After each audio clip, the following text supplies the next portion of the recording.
What's up, Hallowmaniacs? I am here from Munster Mania in the Irish Hills, Michigan, and I'm going to check out and actually meet Eddie Munster himself. Super excited. Butch Patrick is going to be here to take photos, sign autographs. We're going to see what else this event has to have. So why don't you hop along and join me? Let's see what we can find.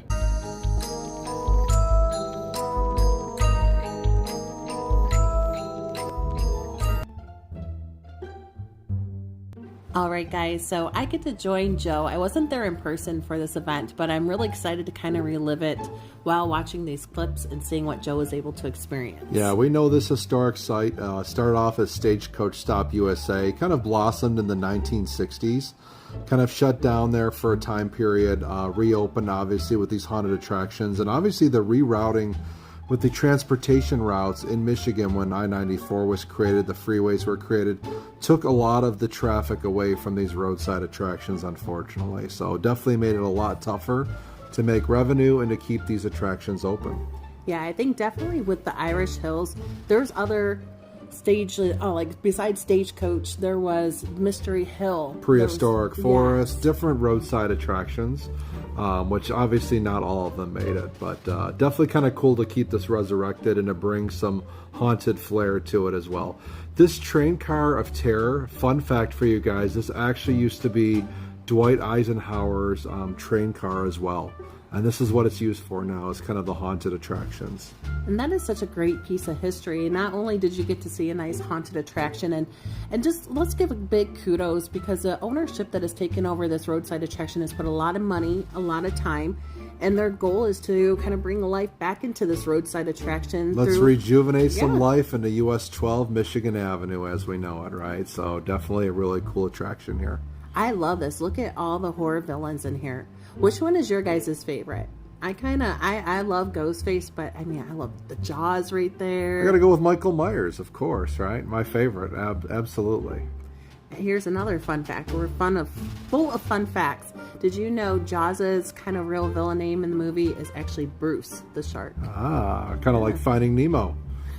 That's Bruce. Right. That's right. But look at this, an escape room. We'll have to check that out. It's been a long time since we've been to an escape room. Yeah, it really has been. Not that we fared that well getting out of that first escape room in the last one that we did, but they're definitely fun to do. You've got the Cowboy Creek Lodge here, which is open, and this is just really cool. They're really trying to rejuvenate some life into this roadside attraction. I love the fact that they had this event prior to Halloween, so it looks like they're trying to incorporate more things throughout the year, which I think totally makes sense from a business perspective, right? I really want to check out the drive-through Haunted Woods.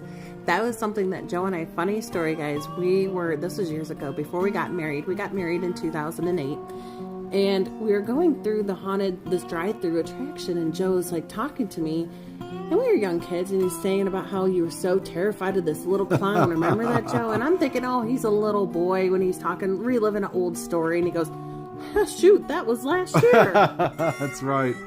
Clowns not always my favorite thing, so it's all good though. It's all in good fun. And it's funny too, because Joe's a 6'6", tall guy, to be scared of a little clown. Hey, you know what? Some things just creep you out. Look at these guys hanging around, right? Hanging out here at Haunting in the Hills. Yeah, and they're missing their lower half. What Yes, happened they to are. their legs? Decapitated or cut in half from the terror that they were about to be inflicted upon. That's right. And what's really cool is they had a lot of kind of old cars, and that's something that in Michigan summers, if you can go to like a festival, you're gonna have a car show. Yeah, that's a guarantee. It's been a super hot summer here so far in Michigan, but this was really cool to see some classic cars out, so that was pretty neat. There was a maze. Here is Dragula, the actual drag vehicle from the Munsters episode where Herman and Grandpa decide to race and try to get their family car back, and it's just a great comedic episode. And obviously Eddie Munster plays a big part in that as well in that episode, which obviously about to meet Eddie Munster here as well. This is a custom-made chopper from Butch Patrick himself, the gentleman that played Eddie Munster. So he kind of designed and created this. Definitely it's got that Munster's flair to it. It's just a really cool piece of memorabilia, I thought. I think I can actually see him like on a little emblem by the wheel there. Yeah. So that's really cool. That's something think really nice that you got to see. Absolutely. Yeah, and it looks like they're already starting to get set up here. I'm sure they're anticipating Halloween, so you can see some of the decorations. They had a dunk tank, and look at that.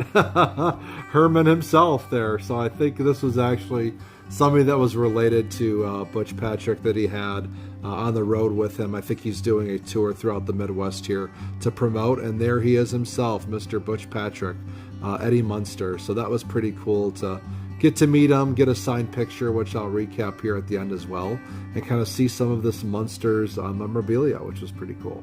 Yeah, I think it's so cool that you got to meet him. That is really nice. And look at this. This is just, what a great piece of history to see. Absolutely. I thought it was a really good piece.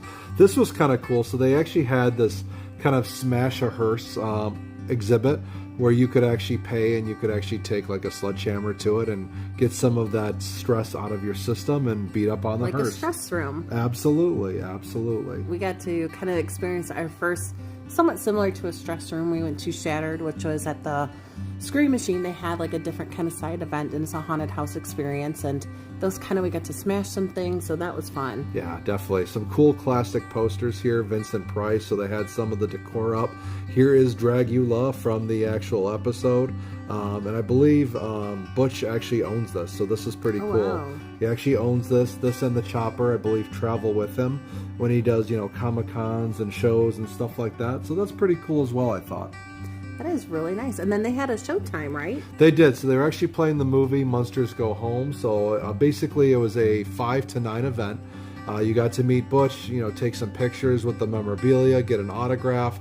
You could go through this maze. And they actually had a premiere or a showing of that movie, which is pretty cool. And I think that film was from 1966. It was one of the first full film features with the Munsters in it, which was pretty cool. That's awesome. And don't worry, guys, I had to edit this. Joe was like stuck in here for hours. And yeah, no. Right. Real complicated to get through, right? Especially in the daylight. But I love it when you have fun activities that the family can do. I mean, this was on a Thursday night, so yeah. What a fun way just to kind of experience summer and kind of get ready for that Summerween and get ready for the season we are all waiting for. Oh, Halloween. I really do miss roadside attractions like this. I think they're so cool. It's family friendly, it's classic, it's traditional, it's super creative, and I love seeing stuff like this still around because I think it's important to preserve that piece, for sure. I do. Sometimes I miss wholesome entertainment. Absolutely. That you can take the family. It doesn't really break the bank. No. It's something that you can go enjoy, just a fun evening out. Yeah, I mean, it was $5 admission to get in. I believe for the signed photo, which I'll show here at the end as well, that was $30 to get a meet and greet with Butch and get a signed photo. So that was pretty cool. And hey, pretty cool car show here as well that you got to check out, which was neat. Yeah, and you got to have a fun time with your mom and dad. Yeah, my mom and dad joined me and spent about an hour or so just kind of walk through things and spend some time together. And it was a great Thursday night outing, which was a lot of fun. Yeah, absolutely. I would wish that they would bring back Prehistoric Forest. Oh, man. That would be a cool thing. There's another roadside attraction out that way in the Irish Hills, Michigan off US 12. Would love to see them revamp that as well. Another classic roadside attraction. And again, like I said, those were all the rave before the freeway systems got put in. And obviously your main sources of traffic got diverted in different ways, which unfortunately I think led to the shutdown of a lot of these traditional classic attractions because you just didn't get the foot traffic anymore. But thank you to the new owners of Stagecoach for bringing this back. I think this is a wonderful idea, and we will visit you in the fall. Haunting in the Hills will have some awesome lineups here in the fall. They've got a number of different things, a haunted train car, the drive-through, and some awesome haunted attractions, which we'll definitely join. But let's recap and show how your photo turned out. Sounds like a plan. Okay, so this is actually my takeaway from the event. And I actually got Butch Patrick to sign this really cool black and white photo. Sign it here with the green, which really makes this black and white photo pop. And it is from one of his favorite episodes that he starred in, Zombo. So very cool episode. Very cool experience meeting Butch and kind of going out to Haunting in the Hills in the Irish Hills. Was an awesome experience. Would definitely do it again. Also going to include for you guys here our contact info, our email address, our Instagram page, which we just started, and we definitely need some help there to get some traction, as well as our Facebook page. So feel free to join those. Would love you guys to follow along as we kind of build our Hallowmaniacs family. Appreciate everything that you guys do, watching and tuning into us. Again, reminder, once we get to 800 subs, we're going to share some important information on our 1,000 subscriber giveaway. And as we make that trek to 1,000 subs, we will do that giveaway and reward you guys for everything that you do. And remember to always stay spooky. Trick or treat.